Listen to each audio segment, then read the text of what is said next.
Dear students और मेरे प्यारे दर्शकों, आपका मैथ एजुकेशन में स्वागत है।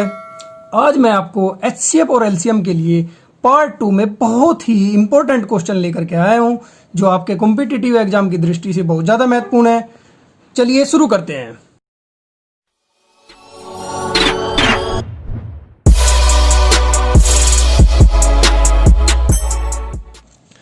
देखिए, प्रतियोगी परीक्षाओं के लिए मैं बहुत इंपॉर्टेंट क्वेश्चन आपके लिए लेकर के आता हूं और बहुत ही अच्छी अच्छी ट्रिक के हिसाब से मैं इनको करवाता हूं। चलिए क्वेश्चन नंबर 1 देख लेते हैं। दो संख्याओं के महत्तम समापवर्तक तथा लघुत्तम समापवर्तक, यहां पर समापवर्तक आएगा, समापवर्तक का योगफल 680 है तथा लघुत्तम समापवर्तक महत्तम समापवर्तक का 84 गुना है। यदि एक संख्या 56 है तो दूसरी संख्या कितनी होगी? देखिए, हम ये योगफल हम लिख लेते हैं। ये हमारा योगफल है 680। 680 को हम डिवाइड करेंगे। देखिए, लघुत्तम समापवर्तक महत्तम का कितना गुना है? 84 गुना। तो इसका मतलब महत्तम हुआ 1 और लघुत्तम हुआ 84, तो दोनों का योगफल कितना हो गया? 85। बस 85 से डिवाइड कर दीजिए। 17 चौका 68, 17 पंजे 85, 5 अठे 40। तो इसका मतलब मैं से आ गया 8 और ले से इसका कितना है? 84। तो 8 गुना 84, क्योंकि 8 गुना है ना 84, मैं से का 8 गुना है, तो लघुत्तम हो जाएगा 84 गुना 8। और एक संख्या कितनी है? 56।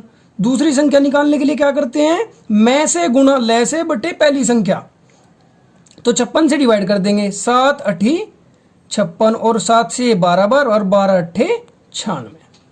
इस पर कर दो क्लिक।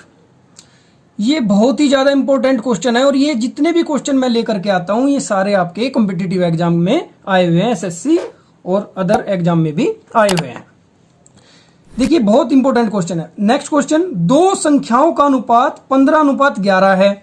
यदि इनका में से 13 है तो संख्याएं क्या होंगी? देखिए, ट्रिक क्या लगेगी, बस आपको गुना कर देनी है। 13 पंजे 65, यहीं पर कर देते हैं। 13 पंजे 65 और 6 हासिल के, 13 ही कम 13 और 6 19। 13 की 11 में गुणा कर दो। 13 ही कम 13, 1 हासिल, 13 ही कम 13 और 1 14। ये जब आपकी संख्याएं आ गई हैं तो कौन सा ऑप्शन आपका हो जाएगा? ये वाला ऑप्शन हो जाएगा। आ गया आपका आंसर। देखिए कितना जल्दी आंसर आ गया है। और ये क्वेश्चन कॉम्पिटिटिव एग्जाम की दृष्टि से बहुत ज्यादा महत्वपूर्ण होते हैं और आते भी हैं अक्सर एग्जाम में। क्वेश्चन नंबर 3 में दो संख्याओं का अनुपात 2:3 है तथा इनका लैस है 150 है। ये संख्याएं क्या हैं? देखिए, अगर मैं से आता है तो आप केवल संख्याओं में उसकी गुना कर दीजिए, आपका आंसर आ जाएगा। अब बात लैसे की है, तो इसमें आपको क्या करना है? 2 या 6 इन दोनों के अनुपात की गुना कर दो। 6 को 150 को इस 6 से डिवाइड कर दो। 6 दूनी 12 और 6 पंजे 30, 25 आ गया। अब 25 जो आपका आया है, 25 की इन दोनों संख्याओं में गुना कर दीजिए। 25 दूनी 50 और 25 × 75, ये आ गया आंसर। बड़ी कमाल की ट्रिक है ना? कितना सिंपली आप निकाल सकते हैं। ले से दिया हुआ है, दो संख्याओं का अनुपात दिया हुआ है और उनका ले से दिया हुआ है, तो आप उन अनुपात की गुना करके एलसीएम को डिवाइड कर दो और जो आएगा, जो भी आपका आंसर आएगा उसमें अनुपात की मल्टीप्लाई कर देंगे। 25 दूनी 50 और 25 × 75, आपका आंसर आ गया। है ना कमाल की ट्रिक?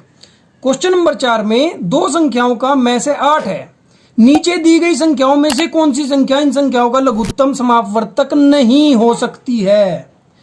देखिए, अगर किन्हीं दो संख्याओं का में से 8 है, सबसे पहली बात तो ये समझनी होगी इस क्वेश्चन में, यदि किन्हीं दो संख्याओं का में से 8 है तो वे दोनों संख्याएं 8 से डिवाइड होंगी, डेफिनेटली होंगी।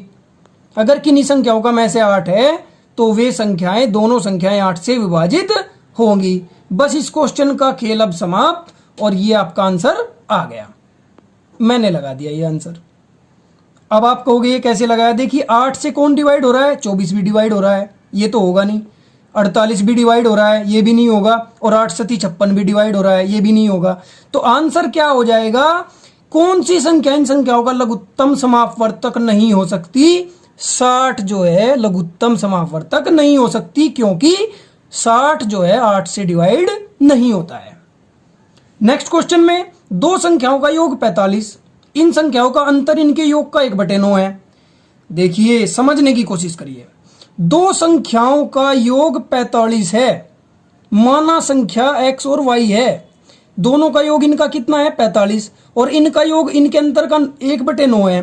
तो जो इनका योग तो हो गया हमारा 45, और जो इनका अंतर होगा डियर स्टूडेंट वो योग का 1/9 है।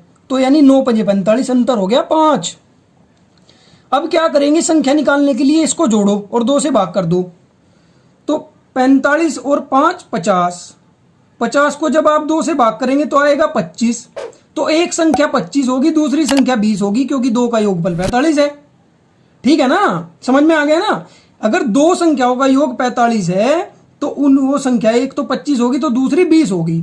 तो अब देखिए करना क्या है, इन संख्याओं का लेस है। 25 और 20 से कौन कौन सी संख्या इनमें से कटती हैं, डिवाइड होती हैं। देखिए ये तो होता नहीं, 20 से ये डिवाइड नहीं होता, ये भी डिवाइड नहीं होता। तो 100 एक ऐसी संख्या है जो 25 और 20 दोनों से डिवाइड होती है। दोनों से 25 से ही डिवाइड होता है, ये भी होता है, लेकिन 20 से तो नहीं होता ना। तो इसलिए 25 और 20 दोनों से क्या डिवाइड हो रहा है, 100 डिवाइड हो रहा है। तो ये आंसर आ जाएगा। ठीक है ना। क्वेश्चन नंबर 6 में दो संख्याओं में से प्रत्येक 13 से बड़ी है। दो संख्याएं हैं और दो संख्याएं जो हैं वो प्रत्येक 13 से, यानी दोनों संख्याएं 13 से बड़ी हैं। इन संख्याओं का मैस है 13 तथा लैस है लघुत्तम समावर्तक 273। तो संख्याओं का योगफल कितना। देखिए 273 को पहले तो 13 से डिवाइड करिए। 13 दूनी 26, 1 13 एकम 13, 21 आ गया ना। अब 21 के दो फैक्टर ऐसे करिए जो सहभाज्य हो। 3 × 21 सहभाज्य का मतलब होता है डियर स्टूडेंट को प्राइम नंबर। वे संख्याएं जिनका HCF 1 हो वो संख्याएं सहभाज्य संख्याएं कहलाती हैं। देखिए दोनों का HCF 1 है क्योंकि आपस में कटती नहीं है ना। तो अब क्या करेंगे, 7 और 3 को जोड़ देंगे क्योंकि योगफल पूछा है। 7 और 3 10, और 10 की गुणा कर दो 13 में 130, है ना। सिंपली बड़ी कमाल की ट्रिक है। चलिए नेक्स्ट क्वेश्चन की तरफ बढ़ते हैं। क्वेश्चन नंबर 7 में कहा है दो संख्याओं का अंतर 12, इन संख्याओं का मैसे भी 12 है। तो ये संख्याएं क्या हैं। देखिए कितना आसान, कुछ नहीं देखना इसमें, तो बस ये देख लेना है 12 से कौन सी संख्याएं घटती हैं। 66 12 की टेबल में नहीं आता, ये तो ऑप्शन हो गया गलत। 12 की टेबल में 70 82 भी नहीं आते, ये भी गलत हो गया। 12 की टेबल में ये भी नहीं आते। तो दो संख्याएं, देखिए स्टूडेंट ये ध्यान रखना है, अगर आपका मैसे 12 दिया हुआ है तो दी गई ही संख्याएं उस मैसे से जरूर डिवाइड होंगी। तो यही दो संख्याएं हैं जो 12 से डिवाइड हो रही है। 12 × 7 = 84, 12 × 8 = 96। हो गया ना, एक सेकंड में आंसर आ रहा है। तो कितनी कमाल की ट्रिक है। अगर वीडियो पसंद आ रही है तो लाइक भी करते चलिए। क्वेश्चन नंबर 8, तीन संख्याएं इतने के अनुपात में हैं, इनका लैसे ये है, तो इन संख्याओं का मैसे क्या होगा। तीनों की गुणा कर दीजिए। 3 × 4 = 12, 5 × 60, 2400 को 60 से डिवाइड कर दो, 0, 6 × 4 = 24, कितना आया भैया 40 आंसर आ गया। हो गया, सेकंड में आंसर आ रहा है। देखिए इतनी कमाल की जो ट्रिक है ना, ये आपको कहीं नहीं मिलने वाली है, और मैं आपके लिए इस तरह की ट्रिक बनाने के लिए बहुत ज़्यादा मेहनत करता हूँ। डियर स्टूडेंट, अगर आपको ये वीडियो पसंद आए तो लाइक करिए, शेयर करिए। Thank you very much.